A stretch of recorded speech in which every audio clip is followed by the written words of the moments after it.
నమస్తే, నా పేరు గుంజి కావ్యశ్రీ. నేను సెకండ్ ఏషియా యోగాసన ఛాంపియన్షిప్లో గోల్డ్ మెడలిస్ట్ని. ఈరోజు మనం హలాసన గురించి తెలుసుకుందాము. ఈ ఆసనం పొట్టలోని అధిక కొవ్వుని తగ్గిస్తుంది, థైరాయిడ్ గ్లాండ్ని యాక్టివ్గా ఉంచుతుంది. అందువలన ఎవరైనా థైరాయిడ్ ప్రాబ్లం ఉన్నవాళ్ళు ఈ ఆసనం చేస్తే వారికి మంచిది. ఇది ఎవరు చేయకూడదంటే సర్వైకల్ ప్రాబ్లం ఉన్నవాళ్ళు ఈ ఆసనాన్ని చేయకుండా ఉండడం అనేది ఉత్తమం అండి.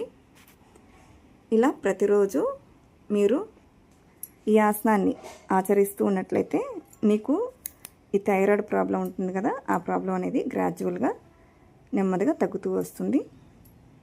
నమస్తే.